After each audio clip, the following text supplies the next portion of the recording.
Ya, dan ber-NU itu harus paham bagaimana mulai dari sejarah, organisasinya bagaimana dan sebagainya. Di PDPKPN itu benar-benar dikodok. Itu paling dasar.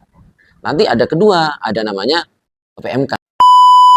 Ya, Assalamualaikum warahmatullahi wabarakatuh. Kembali lagi Sobat Amjar, ketemu dengan kami di Media Amjar. Hari ini kita akan bertemu dengan salah seorang narasumber yang ini kayaknya spesial lagi. Selamat datang. Hai, terima kasih. Jadi saya dipanggilnya kan apa aja ini? Kan aja. Biasanya kalau pengurusan di BCN itu kan berarti cuma biaya. Oh, bukan. Yang mudah-mudah banyak ya. Oke, Kang Mas Ali ini adalah wakil sekretaris di BCN Kabupaten Cirebon. Beliau hadir dengan kita semua. Hari ini kita ingin berbicara lebih dalam lagi mengenai sudah menteri itu rata-rata kan hanya tahun kalau NU di kecamatan tahun terus kalau NU itu ya mereka tahunya kami itu hanya puasanya beda dengan Muhammadiyah. NU kadang terakhir dari awal kepada dengan sama dari NU itu yang berkaitan puasa saja ya. Karena pada kan banyak sekali mungkin negara pengetahuan lain kami hari ini saya ingin menggali orang mengasari sebagai wakil dan kalau wakil pas itu tugas siapa? Kalau wakil sekretaris ya bagian administrasi kan kalau bagus sekretaris BCN. Kalau soal pendataan, investasi, bagaimana administrasi BCN itu. Nah, ini untuk mengetahui ya bahwa NU itu di Kabupaten Cirebon struktur seperti apa? Bagian bagiannya apa? Ditambah lagi dengan nyatanya apa? Ya, sebelum lebih dalam tentang NU Kabupaten Cirebon, sebenarnya kalau NU itu kalau berdasarkan pengalaman dari beberapa pakar, NU itu bisa dibagi dalam dua kelompok. Pertama NU Jamiyah, ya NU Jamaah. Orang sering bilang begitu, kalau Jamiyah itu berarti NU sebagai organisasi struktural. Maka ada juga NU Jamaah atau disebut dengan dan orang mungkin dia orang-orang yang teraffiliasi dengan organisasi yang mereka biasanya dikatakan berbeda masuk dalam struktur kepengurusan NU sendiri. NU sendiri itu kalau NU itu ya kita berbuat terkait dengan NU itu apakah kita terus dengan berharmoni secara NU gitu ya. Misalnya tadi contohnya kalau NU-nya Ramadan mengawali Ramadan mengakhiri Ramadan itu yang penting beda sama dia gitu kan, itu kan paling gampang gitu ya. Paling gampang gitu. Tapi sebetulnya NU itu kalau dari segi bisa disebut dengan NU yang kafah gitu ya. NU istilah bukan istilah kaum sebelah ya gitu ya. NU yang kafah itu tidak hanya dalam segi kemana.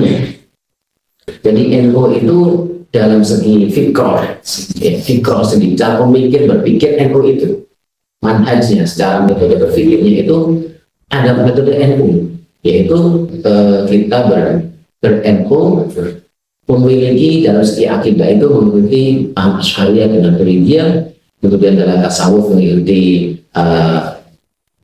Hasan Asy'ari dan Al-Ghazali. Kemudian dalam ilmunya dalam fikih itu dalam fikih itu kita mengikuti salah satu dari madhab yang utamanya itu adalah madhab Syafi'i gitu ya. Begitu juga dalam hal fikroh pemikiran, kemudian yang kedua amaliyah gitu ya. Kalau amaliyah itu kan banyak ya, tidak hanya tadi misalnya dalam hal kita tahlilan ya, percaya bahwasanya ketika orang sudah meninggal itu hidup, kemudian butuh bantuan doa, bentuk amalan yang kita kirimkan buat mereka ini sebagai ya meringankan siksa kubur, kemudian untuk membuat mereka hidup. Hanya kita sebagai ahli warisnya itu bisa mengirim pahala kita untuk ini salah satunya kesukiasinan dan sebagainya. Ada yang ini Sebenarnya kalau di organisasi sendiri dari mulai tindakan apa loh sampai yang penting dan pokok Oh ya, kalau nah ini maksudnya struktural itu. struktural. Nah, kalau dari segi amaliyah dulu, kalau segi amaliyah itu tadi ada yang manhaj secara fikroh, ya, kemudian amaliyah. Nah, yang ketiga gerakan, harokah. NU sebagai harokah. Nah, ketika NU sebagai harokah, maka kita bicara NU sebagai organisasi. Nah, seperti itu. Jadi kita tidak cukup bilang saya mau NU, tapi tidak mau itu organisasi NU. Iya, itu yang sering itu. Nah, Sering tuh, saya yang penting tapi saya nggak mau ngurusin organisasi. Iya. Jadi seolah-olah terpisah. ya, termasuk Itu satu termasuk ada yang bilang itulah saya harus nol jemaah saja. Oh, iya. Nggak usah NU-NU-an. Nah, Ini yang berbahaya juga. Kalau kita ber-NU itu ya kita NU secara fikroh, secara amaliyah, dan juga secara gerakan harokah. Nah, harokah itu berarti kita berorganisasi NU. Nah, bagaimana pertanyaan kali dia tadi?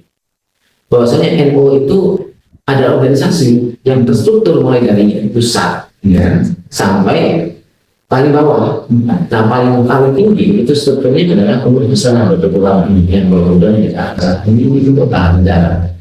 Kemudian di level bawahnya adalah pengurus wilayah yang berada di provinsi. Nah, ini kita di Cirebon ada Jawa Barat, gitu ya. PWNU Jawa Barat ada yang pengurus wilayah untuk lama Jawa Barat. Kemudian di level bawahnya lagi adalah tingkat kabupaten kota, atau kita di Cirebon yang berarti pengurus cabang, ya namanya cabang, pengurus cabang atau bersama Kabupaten Cirebon. Nah, di bawah PC itu masih ada juga namanya majelis wakil cabang yang betul-betul di kecamatan. Ada juga di bawahnya lagi pengurus ranting, ya pengurus ranting itu yang berada di desa atau kelurahan, bukan selevel lurah ataupun kepala desa. Kemudian di bawahnya lagi masih ada namanya anak ranting. Anak ranting itu biasanya di pedukuhan, RW, gitu ya, atau blok, ya, atau apa ya, dusun. Nah, gitu.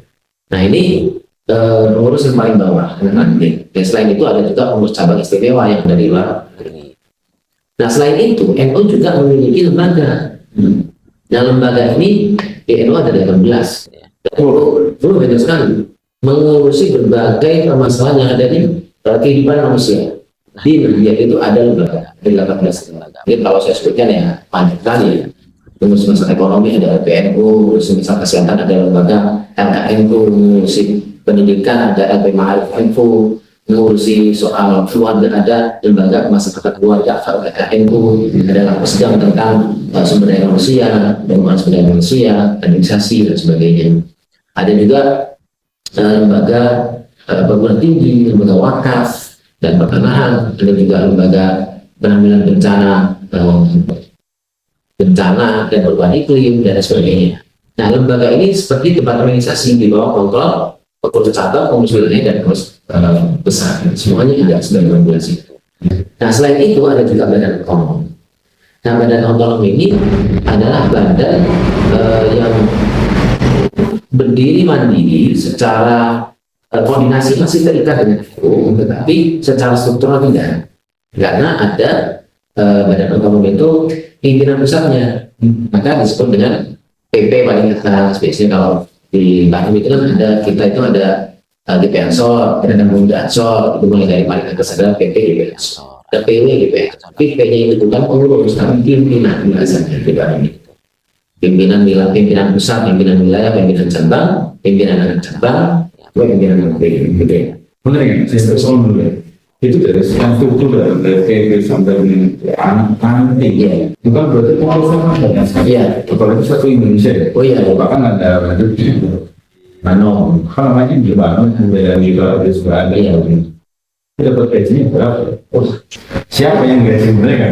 Kalau organisasi itu kan, kalau misalnya organisasi terus kemudian tidak ada bahan bakarnya, itu mau jalannya bagaimana? Ya ini uniknya NU itu semua pengurus itu gak ada gajinya. Saya sendiri sebagai pengurus PCNU, ya, salah satu ada sekretaris, pernah juga jadi wakil sekretaris PC di sini, terus pimpinan cabang PCNU lama, dia gak ada gajinya. Langkah honorer. Namun Ya. PLT, pegawai langkah tunjangan.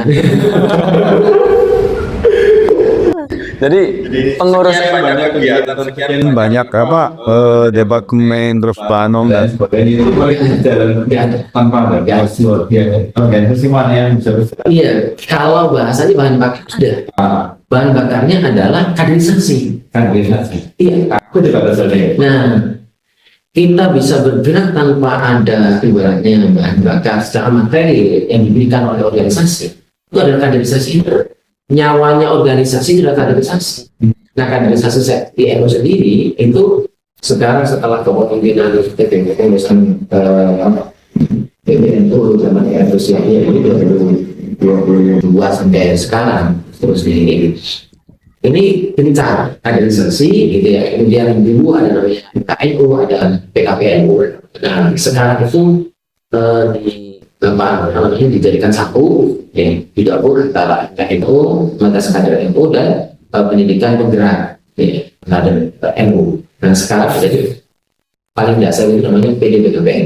PDPKPN itu pendidikan dasar, pendidikan dasar, pendidikan kader penggerak NU. Jadi maksudnya PDPKPN kader kayak gitu, apa maksudnya tujuannya apa gitu? Apa sih orang yang mau pakai kayak itu harus itu dulu atau sebagai apanya? Nah, berhubung secara historis orang NU itu banyak yang mengikuti atau berafiliasi pada NU itu sejak lahir, maka ya banyak orang NU ya secara warga. Tetapi apakah setiap warga itu pasti kader?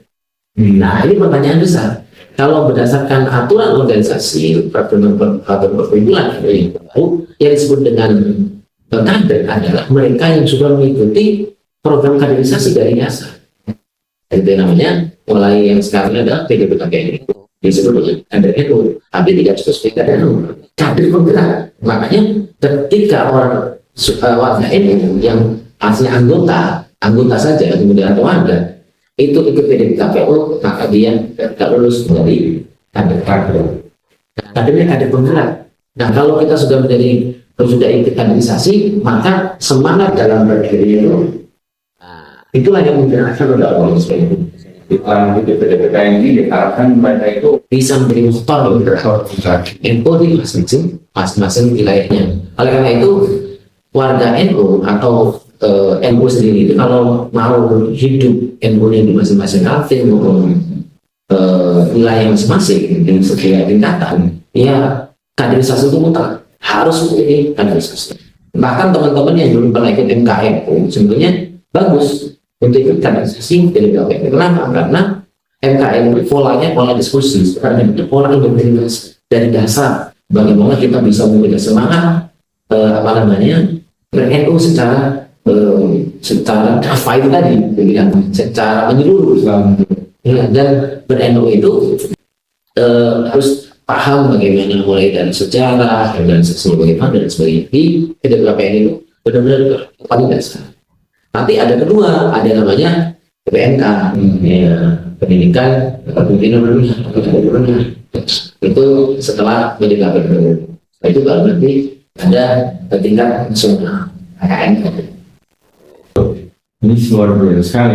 Ini misalnya Anda perlu diketahui bersama bahwa misalnya ini selain dari wakil sekretaris di PCN Kabupaten Cirebon, beliau juga sebagai salah satu instruktur di PDPKPN. Nah, kan saya ini kalau berbicara masalah kaderisasi di Kabupaten Cirebon ini, kalau dibandingkan dengan kabupaten lain, gimana? So, kalau misalnya saya pernah mendengar dulu banom-banomnya di NU ini, juga saya mau melakukan kaderisasi. Tanya PDPKPN ini sendiri sebelum saya masuk ke banom. Itu gimana? Sudah sampai sejauh mana dengan PDPKPN itu yang baru dikatakan oleh Ketua PBID yang baru? Nah, kalau saya amati ya, saya rasakan sendiri di Kabupaten Cirebon ini sebetulnya dibilang kabupaten juga enggak, tapi dibilang paling maju juga enggak. Artinya masih standar sampai bulan ini itu NU Kabupaten Cirebon ini sudah masuk angkatan 8 PDPKPN itu. Sejak kata pertama itu di Limau, di Sembolong Limau, kemudian sampai kemarin terakhir di Besar Sintik itu gabungan beberapa MJ 4 atau 5 MJ gitu. BPJN Kabupaten Cirebon itu sempat diadakan PDPKP Info tingkat PC, ada sekitar 3 angkatan, berikutnya itu angkatan 4, 5, atau mulai angkatan 4 ya, angkatan 5 itu mulai di MWC. Nah, saya bilang itu dalam lingkup Jawa Barat ya, karena saya kalau di Jawa Barat dari dulu saya belum baca data. Kalau di Jawa Barat itu termasuk kita termasuk penanganan, karena yang paling tinggi itu misalnya ya, ya kalau paling rendah pasti ada yang baru beberapa kali atau dari KPU baru angkatan 2 atau 3, tapi ada yang sampai sudah masuk di atas 20. Iya, mulai sekarang ini. Iya. Di Bekasi paling dekat itu Bekasi. Di Bekasi itu kabupaten ya, di Kabupaten Bekasi itu setiap bulan itu pasti ada PKPU, bahkan setiap minggu. Setiap minggu. Jadi setiap Jumat Sabtu Minggu itu ada kaderisasi. Jumat Sabtu Minggu pasti ada kaderisasi. Nah, hebatnya lagi atau ngerinya lagi itu di Bekasi itu sekali kaderisasi di 1 minggu. Jadi misalnya minggu pertama, minggu kedua, minggu ketiga, minggu keempat itu masih ada PKPN di beberapa bulan belakangan. Nah itu sekarang sudah angkatan masuk minggu depan itu angkatan 20. Nah untuk tanggal minggu depan itu ada 5 MWC, 5 MWC dan 1 PDPKP di MWC itu 1 MWC, bukan gabungan MWC. Nah, Kalau di kita kan masih gabungan MWC, 4 MWC, begitu. Artinya memang dari segi penggalakan PDPKP itu kita masih standar. Itu kalau ini cuma berdasarkan pengalaman saya ya. Saya kurang paham bagaimana perbedaan ini terjadi ya. Bekasi sendiri saya pernah mengisi 2 kali dari struktur ditunjuk atau Pemkes PBPU juga seperti di Kabupaten Bekasi. Satu di Kecamatan Karang Hadia, satu lagi di Kecamatan Sukatani. Di Karang Bahagia itu ternyata memang pesertanya tidak semuanya dengan tim, ternyata dari pesantren yang dari sekolah. Jadi memang pesertanya ada banyak dengan hasil tarik foto dulu, tapi itu tidak berusaha dari sih. Cuma yang mereka berusaha untuk berserta, dia bahkan pertanyaan aja lagi. Masih disepakati makanya banyak dari nanti. Cuma satu ranting, ini 1 sampai PC yang berpada ranting, gitu. Dan sekitar yang lulus itu 40-an orang. Cuman gini, saya biasanya kan mengusulkan organisasi yang akhirnya dia. Saya sempat berpikir tanya ke saya. Di banyak lokasi itu ternyata kadang-kadang kita merasa, oh ternyata Cirebon itu sudah cukup maju. Bahkan dikatakan kalau Jawa Barat itu ya menengah soal mandiri, soal aktivitas dan lain-lain. Kenapa? Memang Kang Adis, Ketua PCNU itu sampai periode kedua ini mengatakan bahwa basis kita masih di MWC. Basis kita di MWC.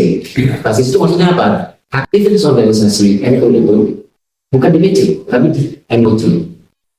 Nah, yang ideal itu diranting. Nah, sampai hari ini, Kang Adis sendiri pernah menyatakan bahwa basis kita masih di MWC. Kedus apa yang tidak boleh. Dan rata-rata sudah ini, ya. Yang ideal ini nanti kalau ranting itu sudah hidup, masing-masing ranting itu sudah punya SK dan beraktivitas mengelola industri maupun punya kegiatan yang rutin, itu sudah pastinya ranting. Tapi kalau dijadikan masih dari kasus, tetapi itu sebelum demikian, ternyata program kematian dibaca dengan selanjutnya dijadikan prosesnya PCNU melalui misalnya saksi namanya LKMU punya apa namanya klinik utama dan klinik pertama. Tapi ini klinik sekalian pemirsa kalau dengan sakit atau apa datangnya klinik pasien. Ya alhamdulillah kalau yang mengaku warga NU pasti akan datang ke kalau untuk klinik memang basisnya masih cabang yang satu dia itu ada di Baru di Kecamatan Baru kita bergerak ya itu di Baru Kabupaten Cirebon untuk klinik utama lembaga kesehatan yang kedua. Nah ada juga ini Nah, program unggulan. Betul. Ini Nah, NU Mineral ya sahabat. NU Mineral ini punya dua segmen ya. Ini adalah gelas, kemasan gelas, kemudian AMDK ya, air mineral dalam kemasan. Ini ada yang model botol, ada yang model gelas. Nah, ini maupun yang botol ini dikelola oleh koperasi, koperasi antar berkah NU. Koperasi antar berkah ini dikelola oleh lembaga perekonomian dan keselamatan di bawah NU, dan ini sudah tersebar di 40 kecamatan se-Kabupaten Cirebon. Dikelola di DO atau apa namanya bahasanya itu DO itu agennya. Agennya itu semua MWC Kabupaten Cirebon. Hampir seluruhnya ada. Kan saya stop dulu ya, berkaitan tanya dulu kan. Oh iya, siap. Betapa nikmatnya ini juga.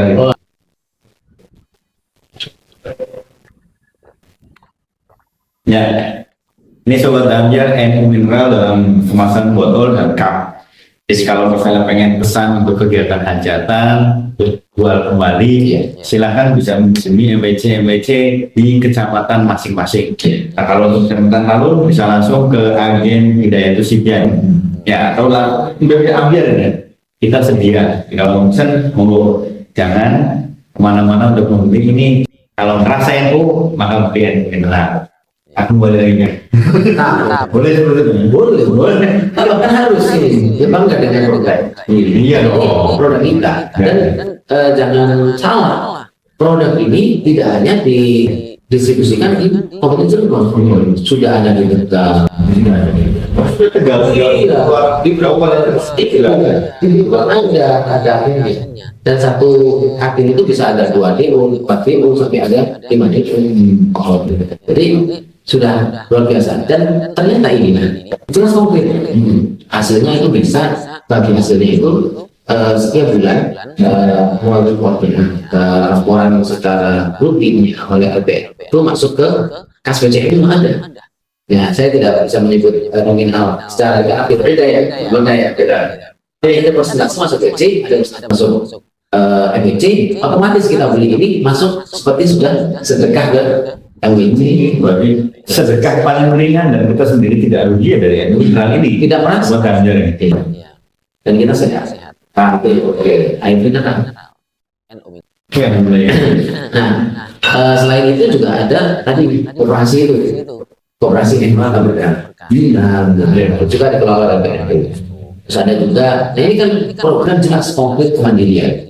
Bagaimana kita memiliki sebuah unit usaha yang keuntungannya itu dulu, tidak hanya kita sebagai distributor, tapi otomatis juga menyumbang organisasi. Itulah nanti akan menjadi prioritas. Dan ada juga misalnya program KKNU. KKNU itu punya UMKM binaan, bekerjasama dengan PNU, bekerjasama dengan Indra dan Sperinda, Dinas Perindustrian dan Perdagangan Kabupaten Cirebon. Itu sudah berjalan, misalnya mereka belah KKN dan sebagainya. Ada juga pelatihan yang dilakukan oleh PPNU, Indra dan lembaga lain. Ini di NU Cirebon itu meskipun tadi secara kaderisasi tengah, tapi secara program sudah gerakannya ya mungkin yang perlu dioptimalisasi itu nanti ya ini gerakan kanvassing itu bagaimana kita door datang ke warga untuk menawarkan ini secara lebih luas. Ya. So kalau dengan produknya air, ya masyarakat sudah baik. Oh iya, Apalagi sekarang sudah trennya air mineral atau air mineral. Masalah ini lebih kaget. iya. Memang kita lagi. Ya, betul. Ya, Tapi ketika kita beli ini, berarti kita sudah ikut serta bersuara di Oke, ini pertanyaannya kadang-kadang sering dari mulai dikata PB dan sebagainya ranting. Kalau tadi masyarakat itu pengen mengenal uang supaya berorientasi, terus kemudian setelah masuk itu gerakan yang atau misalnya kegiatan yang rutin dilakukan oleh NU di tingkat cabang sampai dengan biasanya kegiatan ya.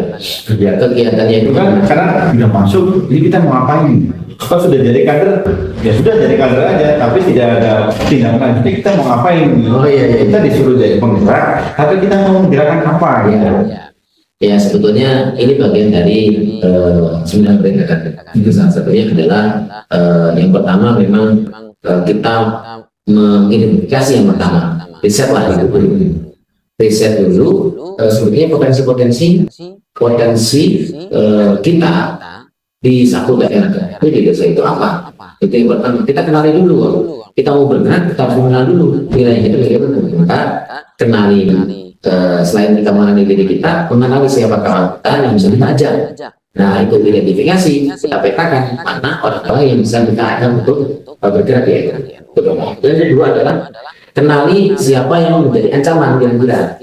Jadi ada kita itu. Setelah kita mengenali masing-masing, kenali juga tokoh-tokoh yang tokoh-tokoh luar NU yang bisa mengancam. Setelah itu kita bikin gerakan ke-NU-an. Ya tadi itu 3 hal tadi. Yang pertama fikroh, bagaimana kita melakukan pencerahan. Ya pencerahan orang baru kalau mereka tidak mendapatkan isinya itu kita gimana dia kita melakukan pengajian kita Swajaan. ya itu jelas itu. Jadi yang kedua adalah melakukan gerakan amalia. Gerakan amalia itu ya jadi yang kita lakukan apa ya yang berjumlah sering sekali ya kumpul-kumpul malam siang. Acaranya apa? Masjid kecil, haji jiwa, istiqomah, pengajian, bintang, kemudian membahas permasalahan dari masyarakat dan saya problem yang kita harus lebih gitu.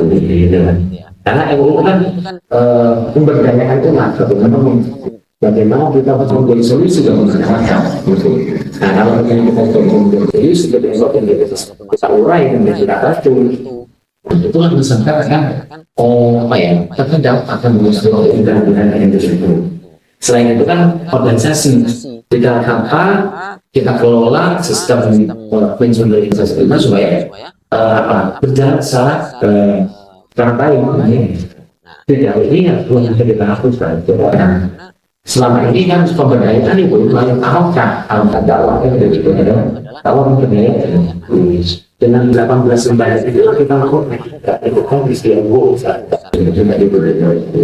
Nah selain itu misalnya teman-teman di Banom misalnya itu masing-masing apalagi misalnya di Ansor itu luar biasa punya Banser Ansor serbaguna. Jadi setiap bidang ada ya kan ada lantas ada terus ada juga kesehatan ya terus apalagi kalau di Ansor Ada Bagana gitu macam-macam semuanya ada dan itu bisa sistem ini kalau teman-teman mau ngasih budaya. Nah ini Banom itu kan ada 2 bagian. Badan otonom di NU itu dari 2. Bagian pertama adalah badan otonom yang berbasis pada usia. Yang kedua adalah badan otonom yang berbasis pada keahlian atau profesi. Nah yang bidang yang berbasis pada usia itu paling dasar adalah NU. Paling dasar itu PPNU, itu ikatan pelajar Nahdlatul Ulama, ya, yang PPNU ikatan pelajar yang berbasis di SD, anak-anak pelajar, usianya usia pelajar, SMA bawah. Nah kalau nanti dia udah di atas itu, ya lulus SMA, itu gabungan SMA beda gabungan semua bisa, tapi ya kalau udah, nah naik ke atas sedikit berbasis usia, jadi masuk di KB Ansor, karena KB Ansor ikut apa namanya PKB Ansor, kemudian ada di yang bagian bawahnya itu punya unit namanya tadi Panser lagi itu ya. Panser itu bisa ikut di Kansar gitu ya. Berarti setiap Banom juga nanti memiliki kader. Ya betul sekali. Wah ini soalnya harus ada kaderisasi dong. kalau kita mau nggak bisa. nggak bisa karena orang tua dan anaknya juga pakai kegiatan Kalau mau tahu kegiatan NU dan badan otonom, ya itu kaderisasi, itu wajib.